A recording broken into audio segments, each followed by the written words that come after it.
Hey y'all, welcome to another video. Today we are working on the side-by-side again. This is just part of the beginning series where I just go through the vehicle, making sure things are dialed in and stuff like that before we start taking this thing to more and more remote places. We just want to make sure that these systems and stuff inside the side-by-side are dialed in. So let me show you what we're currently working on so you can kind of be caught up.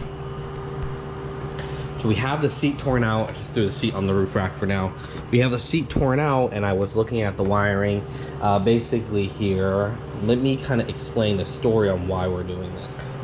So this is the original radio that came in the side-by-side. This is a rugged radio RM60. That is an OG radio from 2019. Is when it was installed and purchased. In the side-by-side, we have the full rugged radio kit. So the radio goes right there on the top, then we have the intercom, and then this whole dash kit is provided by Rugged Radio. It's just a kit that you can still buy from them today. I've never owned Rugged Radio before. I was running Midland in my Overland truck, and so now we have Rugged Radio on this.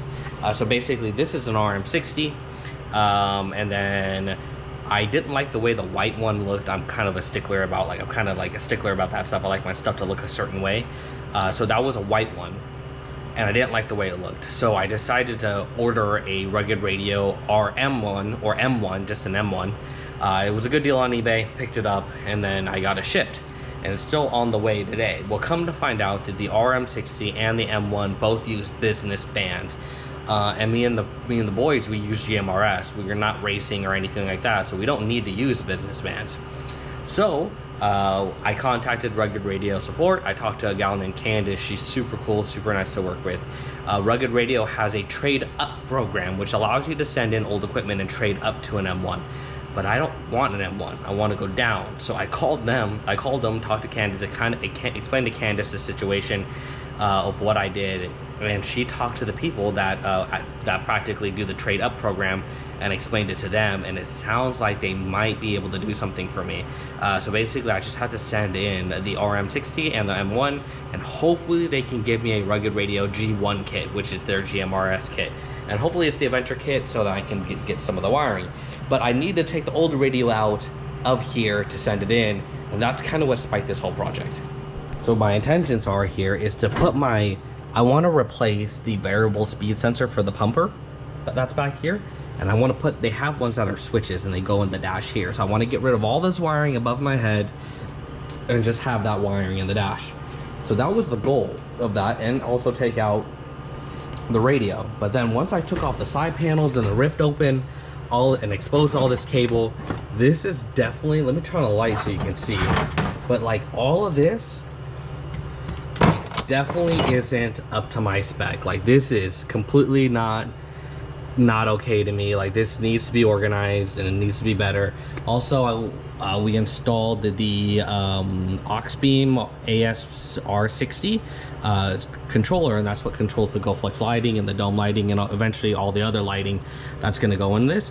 But I also like to wire everything else to that, so we're going to try to take apart most of this and we're going to rewire it as simple as possible, get rid of all these switches that are completely not needed, because this has like positive and negative and accessory and stuff like in these wires, and we don't need all that. I need this wiring to be as simple as possible, just in case we have any issues. I know how it's all put together and I can rip it apart easily if needed. So this is kind of where we're at, and I'm gonna go ahead and get this all kind of sorted out, and I'll show you how it all goes together. So when you're doing wiring like this, it always helps to kind of stretch things out so you can kind of trace it all back. Because up here it looks very complicated on how it's all put together, but then you come back here and it gets really simple. So like, for example, let's see here. Yeah, okay. So let me pull that tight because we can hide this cable. So there's only 4 looms, right? 4 looms that come from up here to back here. One of these looms is going to be, this is the power to the variable speed pumper. So this is just positive, negative. There's an accessory cable that goes over here into all the wire loom for accessory. I think I might cut that out. I don't think it's needed. We'll figure it out. Then basically we have one power. Then we just have 2 power connectors.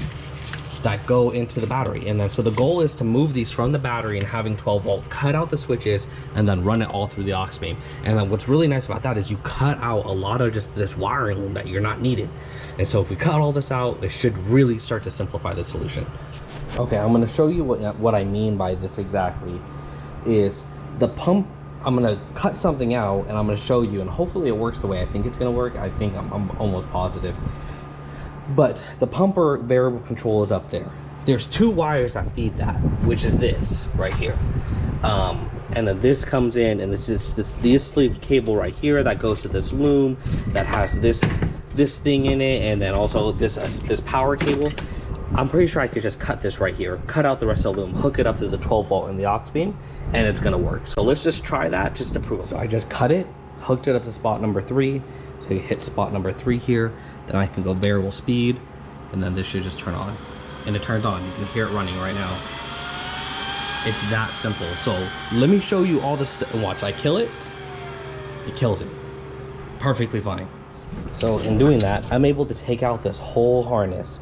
So those butt connectors, the fuse, this whatever connector, and then the switch, all this comes out. And that's just a whole bunch of failure points we just cut out by simply wiring it this manner. Now I'm gonna have to clean up this wire and everything, make it all look nice and clean, but that's why this is far superior. And then on top of this, if I really wanted to, what I would do is I would put a 12 volt distribution block under this if I needed a hardwire stuff, and then come off of the aux beam and go to there. So this is just so much better.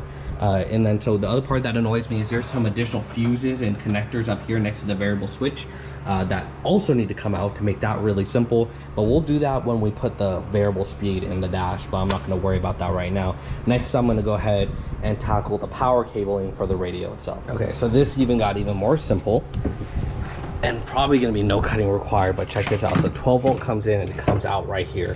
From there, it goes through this Y adapter that goes to the switch, and it goes back out, and it goes to this rugged radio audio filter, which is just a power filter. And and then this one went to the radio, and the other one goes to the intercom. Now watch how simple this is.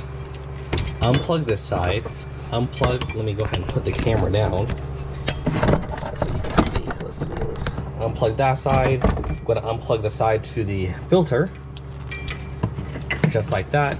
And then I am going to connect this directly, just like this.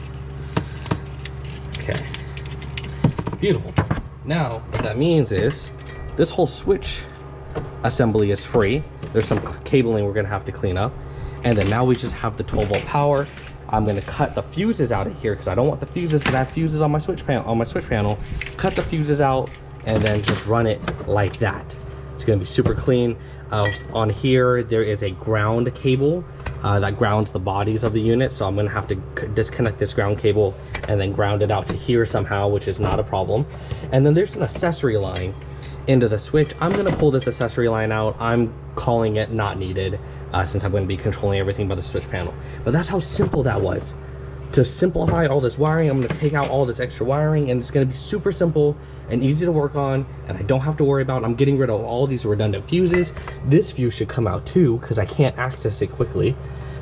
This fuse should technically come out for the intercom, but if the intercom is ever not working, I'll know that there's a fuse there. But I might cut that out and just use a butt connector or solder those 2 wires together, because I want all my fuses to be centrally managed here, so if I have an issue with any one of my systems, I know it's on this board. Check this out. Super clean. Just the one tail here. Got the rugged radio thing cleaned up. Panel back on. There's only 2 cables running through there now. I have these extra cables here for the aux beam panel and then the air system. I'm gonna leave those just draped there for now because I'm not gonna need to touch them until I redo the max air. But that's super clean looking now. Super clean looking. Look at the sheer amount of crap we pulled out of here. All these harnesses and extra stuff that we just didn't need. And let me show you the actual switch panel. I'm super pumped about it because this is like how I like my wiring done, nice and clean and simple. So you can see the panel here. So now we can hit interior lighting on the top. We have the Go Flux light bar right there. We can hit radio, and you can go ahead and see that the blue light in the center of the intercom comes on, and then we can also hit air, and then the air system will start to spin up just like that, and now we can have it blow at you. Feels good. And then we can just shut it all down. What's cool about about this system here is to turn it all off, you just hit one button, whole thing shuts off. Super pumped. This is the way it's supposed to be. Gosh, makes me feel good on my side, good on the inside. So I'm gonna get the seat put back in here and give you guys one more show of just how clean this wiring came out. I'm done.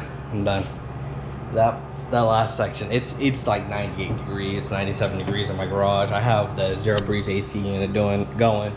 If you guys don't have one of these, I wouldn't recommend, honestly. It doesn't really, it takes the edge off when you're standing in front of it. Like this feels good, but other than that, I don't think it really does all that much. You definitely need like an evaporator or like a mini split in the garage. Like this takes the edge off where I'm working, but just barely. But let me show you what's up. Got the seat all put back in, wiring all done. Ignore the tools down below, I'm gonna put those away later. But yeah, that was a hoot, but it's exactly what I wanted. It's exactly how I like my stuff. So the only thing that we'll probably have to go back in for is going to be the MAC wiring. Oh, we won't even have to do that because the MAC wiring will go here, but we'll have to run the switch controller to the front. But what's nice is I won't have anything on the cage after that. I don't really like cables running along the cage, but there's just some instances where you just have to do it, including like the antenna and stuff like that, but I try to avoid that. But yeah, so guys, thank you for watching this video. For those who have subscribed, I'm just trying to just grow. Maybe my kid can watch this one day and show his friends, be like, look at my dad built the whole side-by-side, and he can show them that. My son's 8 years old, so, or 8 months, sorry, not years. Don't go too fast. But guys, I'm just starting something new. Just want to share the stuff that I tinker on and how I like to do things, and hopefully people find that knowledgeable or find that useful to them for their own builds. If any of you guys are in Northern California and want to go wheel side-by-sides, I would love to connect. I'm the only one out of my friends who has a side-by-side. So if you want to go out and drive side-by-sides, let me know. I'd be super down.